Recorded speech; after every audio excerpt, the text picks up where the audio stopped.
देखिए, मैं सबसे पहले रेखा गुप्ता जी को बधाई देती हूँ और शुभकामनाएं देती हूँ। जब रेखा गुप्ता जी का नाम अनाउंस किया गया तो मैं सीधा 30 साल पीछे चली गई। 2025 में हैं अभी हम, और 1995 30 साल पीछे गई। तब हमारे पास मोबाइल नहीं हुआ करते थे। एल्बम होती थी, एल्बम खोजी, उसमें से एक तस्वीर खूबसूरत जिसमें मैं अध्यक्ष पद का चुनाव जीती थी NSUI से, और रेखा गुप्ता ABVP से सचिव पद जीती थी, और दोनों ने मिलकर शपथ ली थी। वो वही तस्वीर है। उम्र हमारी 20 साल थी उस समय। तो शपथ ली हम लोगों ने, एक साथ मिलकर काम किया। आइडियोलॉजिकल लड़ाई उसके साथ थी, है और रहेगी। उस समय भी होती थी। वो अखिल भारतीय विद्यार्थी परिषद से तीनों जीते थे, मैं अकेली अध्यक्ष जीती थी। तो RSS के लोगों को लाना, लेक्चर करवाना उस विचारधारा को जिसका हम बिल्कुल विरोध में खड़े रहते हैं, खड़े हैं। हम गांधीयन को, आइडियोलॉजी के लोगों को लाकर हमारे अपना लड़ाई जो है एक संघर्ष रहता था।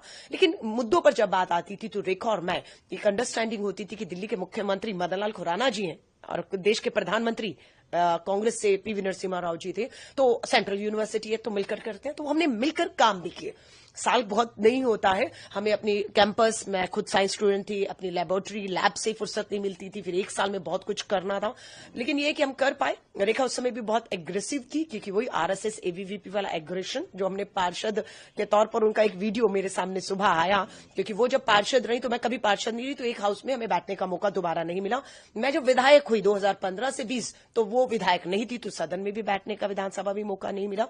अब वो पहली बार विधायक बनी है। लेकिन उनका जो वीडियो मैंने देखा तो मैंने उनको शुभकामनाएं, बधाई तो दी है, लेकिन नसीहत भी दी है, क्योंकि उन्होंने भी शायद नहीं सोचा होगा कि वो सीधा पार्षद से पहली बार विधायक बनेंगी और मुख्यमंत्री हो जाएंगी। लेकिन सदन में जो उनका आचरण है, अगर मुख्यमंत्री के तौर पर विपक्ष में कोई ऐसा करेगा तो वो अब क्या करेंगे, क्योंकि उन्होंने पार्षद रहते हुए सरकारी संपत्ति को नुकसान पहुंचाया, माइक, पोडियम सब तोड़ा। वो आज वायरल वीडियो है।